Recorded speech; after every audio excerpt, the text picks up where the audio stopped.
മുൻപ് ഏത് പരസ്യം വന്നാലും ചെയ്യാമായിരുന്ന സമന്ത ഇപ്പോൾ അങ്ങനെ പരസ്യം ചെയ്യാറില്ല. അതിൻ്റെ അന്വേഷണത്തിലാണ് വന്നത്. ഇപ്പോൾ ഏത് പ്രോഡക്റ്റിനെ കുറിച്ച് പരസ്യം ചെയ്യണമെങ്കിലും 3 ഡോക്ടേഴ്സിനോടെങ്കിലും ആ പ്രോഡക്റ്റ് നല്ലതാണോ എന്ന് അന്വേഷിച്ചതിന് ശേഷമാണ് സമന്ത ചെയ്യാറുള്ളത്. അതുകൊണ്ട് തന്നെ കഴിഞ്ഞ വർഷം വന്ന 15ഓളം ബ്രാൻഡുകളും അവർ ഓഫർ ചെയ്ത കോടികളുമാണ് സമന്ത വേണ്ടാന്ന് വയ്ക്കേണ്ടി വന്നത്. സമന്തയുടെ ഈ തീരുമാനം നിങ്ങൾ അംഗീകരിക്കുന്നുണ്ടെങ്കിൽ ലൈക്ക് ചെയ്യാനും സമന്ത ഇഷ്ടമാണെങ്കിൽ സബ്സ്ക്രൈബ് ചെയ്യാനും നിങ്ങൾക്ക് ഇഷ്ടമുള്ള നടിയെ ആരാണെന്ന് കമൻറ്റ് ചെയ്യാനും മറക്കല്ലേ. മുൻപ് ഏത് പരസ്യം വന്നാലും ചെയ്യാമായിരുന്ന സമന്ത ഇപ്പോൾ അങ്ങനെ പരസ്യം ചെയ്യാറില്ല. അതിൻ്റെ അന്വേഷണത്തിലാണ് വന്നത്.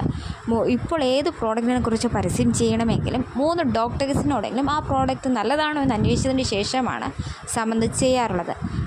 അതുകൊണ്ട് തന്നെ കഴിഞ്ഞ വർഷം വന്ന 15ഓളം ബ്രാൻഡുകളും അവർ ഓഫർ ചെയ്ത കോടികളുമാണ് സമന്ത വേണ്ടാന്ന് വയ്ക്കേണ്ടി വന്നത്.